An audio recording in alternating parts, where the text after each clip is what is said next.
Assalamualaikum dear students, welcome back to my YouTube channel Chemistry by Mohammad Mohsin Ali.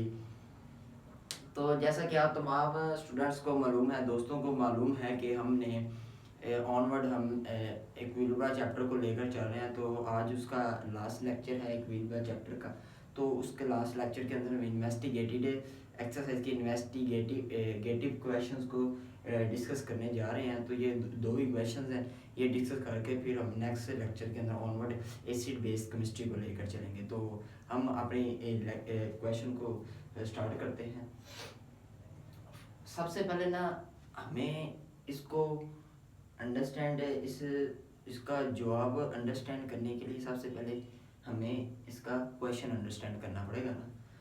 Question number 1, study the effect, ठीक है, study the effect of heat on hydrated carbon.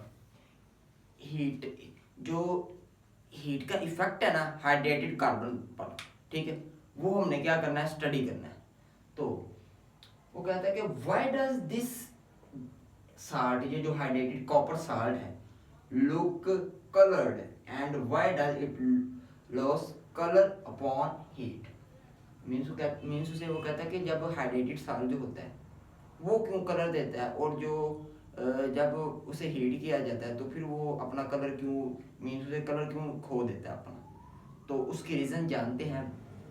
सबसे पहले ये देखें, ये है कॉपर, ठीक है, ये क्या है, कॉपर सल्फेट, ठीक है, पर हाइड्रेट इसे कहते हैं, कॉपर सल्फेट पर हाइड्रेट, ठीक है, पर हाइड्रेट। अब देखें ये क्या है, कॉपर सल्फेट पर हाइड्रेट, ये क्या है, हाइड्रेटेड साल्ट है, ये क्या है, हाइड्रेटेड साल्ट, ठीक है। अब वो कहता है कि ये जो हाइड्रेटेड साल्ट है इसका इफेक्ट देखें और ये बताएं कि ये कलर क्यों देता है, और जब इसे हीट किया जाता है, इफेक्ट हीट किया जाता है तो ये कलर अपना क्यों खो देता है, ठीक है। उसकी रीजन ये है, सबसे पहले ये इसका कलर क्यों लुक करता है, कलर क्यों शो करता है, ड्यू टू ये जब वाटर के मालिक्यूल इसके साथ लिगेंड की सूरत में अटैच होते हैं, जिसके अंदर क्या होता है, एक सेंट्रल कार्बन, एक सेंट्रल मेटल होता है जिसको सराउंड किया होता है 3 4 5 जो एटम्स होते हैं या मॉलिक्यूल्स होते हैं, उन्होंने क्या किया, आयंस होते हैं, उन्होंने क्या किया होता है, उसे सराउंड किया होता है। अब इसमें होता है यह है कि इसके अंदर होता है ट्रांजिशन, क्या होती है, ट्रांजिशन होती है, ठीक है। ट्रांजिशन के अंदर क्या होता है कि लोअर ऑर्बिटल से हायर ऑर्बिटल के अंदर क्या जाता है, इलेक्ट्रॉन चला जाता है, एक्साइट होता है, किस वजह से, जैसे ही हम क्या करते हैं, जैसे ही वो विजिबल स्पेक्ट्रम को क्या करता है, अब्जॉर्ब करता है, ठीक है। अब ये देखें इसने क्या किया, जब ये हाइड्रेटेड ये साल था, ये जब इसका कलर ब्लू क्यों आया, ब्लू इसलिए आया क्योंकि इसने जब विजिबल स्पेक्ट्रम को अब्जॉर्ब किया तो उसके जो कलर थे उस कुछ कलर को उसने अब्जॉर्ब कर लिया और कुछ को क्या कर दिया, रिफ्लेक्ट कर दिया। तो बदले में हमें उसका कलर क्या देखने को मिला, blue colour, due to water molecule के तो हमें ये देखने को, एक तो ट्रांजिशन हुई किसकी वजह से, ड्यू टू वाटर मॉलिक्यूल, ये वाटर मॉलिक्यूल की वजह से क्या हुआ, उसने क्या शो किया, उसने ब्लू कलर शो किया। अब ये अपना कलर क्यों खो देता है, कलर क्यों खो देता है अपना, वाइट कलर, तो वाइट कलर है ना, मीन्स उसे कि उसका जो कलरिंग थी वो तो उसकी खत्म हो गई ना। उसकी वजह यह है कि मेन रोल जो है वाटर ही प्ले कर रहा है ना, मीन्स उसे कि मेन रोल वाटर ही इसके कलरिंग की जो वजह है इस हाइड्रेटेड साल्ट की, वो वाटर ही है ना। तो जब वो वाटर हीट उसे करेंगे, हीट अप करेंगे, जब अपना उसने कलर खोद हीट अप जैसे ही किया तो वाटर के मॉलिक्यूल उसके साथ पांचों के पांच क्या करे, मीन्स उतर गए ना, ठीक है, तो फिर क्या होगा, ये इसका कलर क्या हो जाएगा, वाइट हो जाएगा कलर, ठीक है। तो म्यूजिक का कलर अपना खो देगा ब्लू कलर।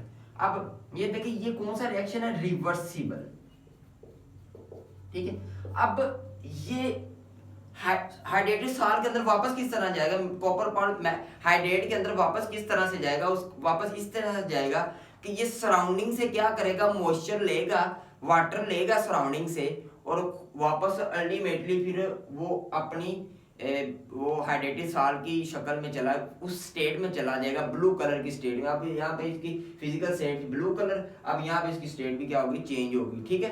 तो ये था इसकी रीजन कि ट्रांजिशन होती है और वाटर मॉलिक्यूल। अब देखे ना ये अपना कलर से कहोगे क्यों, क्योंकि रिस्पॉन्सिबल कलर के लिए क्या रिस्पॉन्सिबल था, कलर के लिए कौन रिस्पॉन्सिबल था, वाटर रिस्पॉन्सिबल था ना, वाटर रिस्पॉन्सिबल था ना कलर के लिए। तो इस वजह से जब वाटर ही नहीं रहेगा तो वो क्या कलर शो करेगा, जो उसके अंदर ट्रांजिशन भी नहीं ना होगी। समझ आ रही है ना बात, ये इसकी वजह, ठीक है। क्योंकि ये जो कॉपर है ना, ये डी ऑर्बिटल के अंदर आता है, जो हम आगे पढ़ेंगे भी, जिसके अंदर डी ऑर्बिटल के अंदर आ जाता है कि जिसके अंदर डी ऑर्बिटल शामिल होता है, और उसके अंदर जो ट्रांजिशन एलिमेंट होते हैं जो एस ब्लॉक और पी ब्लॉक के दरमियान में पाए जाते हैं, ठीक है, वो कौन से होते हैं, ट्रांजिशन एलिमेंट होते हैं या डी ब्लॉक एलिमेंट्स होते हैं। तो वो उसके अंदर भी हम एक तफसील से डिस्कस करेंगे। Next, synthesis of ammonia is very important industrially because it is used in the preparations of urea fertilizer. Explain the conditions you will use to get the maximum yield to ammonia or a yield of ammonia. अब वो कहता है कि जो urea की synthesis है ना, ये इंडस्ट्री के लिहाज से ना ये बहुत इंपॉर्टेंट है, ठीक है। इसका क्योंकि इससे हमने, क्योंकि जो अमोनिया की सिंथेसिस है इसलिए इंपॉर्टेंट है क्योंकि अमोनिया से हमने आगे क्या बनाना होता है, अमोनिया से आगे हमने यूरिया बनाना होता है, फर्टिलाइजर, जो एज ए फर्टिलाइजर खाद हम यूज करते हैं, तो वो हमने बनाना होता है। तो अब वो कहता है कि कंडीशन कुछ बताएं कि ज्यादा हम अमोनिया बना सकें, ज्यादा मैक्सिमम हमें यील्ड मिलेगी तो हम फर्टिलाइजर भी मैक्सिमम बना पाएंगे ना। तो उसे डिस्कस करते हैं। सबसे पहले ये देखें, ये नाइट्रोजन है 1 मोल ये, ठीक है। अब इससे ही आपको एक पॉइंट समझाने की मैं कोशिश करूंगा। 1 मोल ये, 3 मोल ये, 3 मोल ये, 1 मोल ये। अब आगे कितने मोल बन रहे हैं, 2 मोल बन रहे हैं ना, ठीक है। अब मैं क्या करता हूं, 2 मोल बन रहे हैं, मैं ये करता हूं, प्रेशर को क्या करता हूं, मैं इंक्रीज कर देता हूं। अब मैं जब प्रेशर को इंक्रीज करूंगा तो एक साइड पे 4 मोल है ओवरऑल, और एक साइड पे कितने मोल है, एक साइड पे 2 मोल है। फर्क पड़ गया, इस पे प्रेशर इंक्रीज है, इस पे ज्यादा प्रेशर लगेगा, इस पे इतना प्रेशर नहीं ना लगेगा। तो अल्टीमेटली क्या होगा, रिएक्शन फॉरवर्ड होगा, अल्टीमेटली क्या होगा, रिएक्शन फॉरवर्ड डायरेक्शन के अंदर होगा। वो इस वजह से क्योंकि यहाँ पे 4 मोल है तो सारी बात है ना, इन पे फिर प्रेशर ज्यादा लगेगा ना, एक साइड पे ज्यादा चीज पड़ी हो, एक साइड पे कम पड़ी हो, तो अल्टीमेटली उस पे प्रेशर ज्यादा लगना है ना, उसके ऊपर मीन्स है कि एक साइड पे कम है चीज, प्रेशर उतना ही इंक्रीज हो रहा है जितना इस साइड पे हुआ है और जितना इस साइड पे हुआ है, ठीक है। दोनों साइड पे प्रेशर इक्वली इंक्रीज हुआ है। अब इक्वली इंक्रीज हुआ है तो अल्टीमेटली क्या होगा कि एक जहां पे ज्यादा चीज पड़ी हुई है वहां पे फिर यहाँ पे 4 मोल है तो वहां पे तो अल्टीमेटली फिर वो रिएक्शन फॉरवर्ड होगा ना, प्रोडक्टिव बनेगा ना, तो हमें अल्टीमेटली क्या मिलेगा, अमोनिया मिलेगा, ठीक है। ये था प्रेशर इंक्रीज का। अब मैं क्या करता हूं, क्योंकि मैंने पढ़ा हुआ है जो फॉरवर्ड रिएक्शन है, आपको पढ़ाया है जो फॉरवर्ड रिएक्शन है, फॉरवर्ड ये क्या एक्सोथर्मिक है। अब मैं क्या करता हूं, मैं करता ये हूं, एक्सोथर्मिक है ना, हीट रिलीज हो रही है ना, तो इसके मैं क्या करता हूं, मैं टेम्परेचर को क्या करता हूं, फॉरवर्ड डायरेक्शन में टेम्परेचर मैं क्या करता हूं, टेम्परेचर मैं क्या करता हूं, डिक्रीज कर देता हूं। टेम्परेचर क्या करता हूं, मैं डिक्रीज लिख ही देते हैं। टेम्परेचर मैं क्या करता हूँ, डिक्रीज कर रहा हूँ। अब मेरी बात सुने, अब ये जो सिस्टम है, बात समझने वाली है, बात को समझिएगा, ठीक है। अब ये सिस्टम है, ये साइड पे क्या, सराउंडिंग, बहुत समझने वाली बात है, ठीक है। ये साथ में क्या, सराउंडिंग। अब मेरी बात सुने, मैंने टेम्परेचर डिक्रीज किया, अब हमें पढ़ा जब फॉरवर्ड डायरेक्शन में रिएक्शन होगा तो वो हीट रिलीज करेगा ना, एक्सोथर्मिक होगा ना, फॉरवर्ड डायरेक्शन में होगा। तो जब टेम्परेचर सिस्टम का कम हो गया, सिस्टम अब ठंडा होना शुरू हो गया, अब वो चाहता है कि गर्म हो, काम में हीट हो अंदर, वो क्या करेगा, वो कहेगा कि रिएक्शन फॉरवर्ड करवा लेते हैं, एक्सोथर्मिक होगा ना, हीट रिलीज हो जाएगी।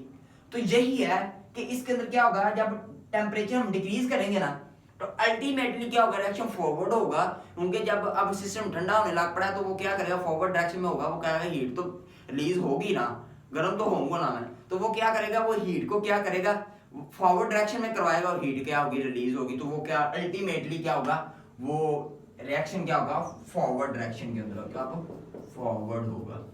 अब थर्ड है इसका पॉइंट, थर्ड पॉइंट है इसका, ये सेकंड, थर्ड पॉइंट के अंदर कैटालिस्ट। अब कैटलिस्ट जब यूज करेंगे ना, ये एक तो क्या करता है, स्पीड अप करता है ना रिएक्शन को, स्पीड अप, होपफुली आप समझ रहे होंगे कि ये स्पीड अप करता है। तो अल्टीमेटली क्या होगा, इससे जल्दी क्या बनेगा, अमोनिया मिलेगा और हमें इससे ज्यादा क्या मिलेगी, यील्ड ज्यादा मिल सके कैटलिस्ट की मौजूदगी में। Like iron as a catalysis जो अगर हम यूज करेंगे तो फिर भी इससे हमें ज्यादा अमोनिया मिल जाएगी। तो ये थे आपके दो क्वेश्चंस जो काफ़ी थॉट रीजनिंग वाले क्वेश्चंस थे। तो मैं उम्मीद करता हूँ कि आपको होपफुली समझ आ चुकी होगी। तो मिलेंगे नेक्स्ट वीडियो लेक्चर के अंदर, जब अगर ज़िंदगी ने क्या की, वफा की। तो एक कहना ये है कि ये जो शॉर्ट क्वेश्चंस है ना, ये बहुत इंपॉर्टेंट है। मीन्स उसे कि अब उसने ये जो देखे ना, वो न्यू बुक आई है उसके अंदर इतने ज़्यादा, पुरानी बुक्स के अंदर भी इतने नहीं होते जितने उसने इसके अंदर थॉट रीजनिंग वाले क्वेश्चंस को रखा है। इतने थॉट रीजनिंग वाले क्वेश्चंस हैं, तो आप लाजमी इस एक्सरसाइज को, लाजमी इनकी हर एक चैप्टर की एक्सरसाइज को तैयार करें, तो इंशाल्लाह जी आपका पेपर होपफुली फुली हो जाएगा। चलिए मिलेंगे नेक्स्ट वीडियो लेक्चर के अंदर। अल्लाह हाफिज़।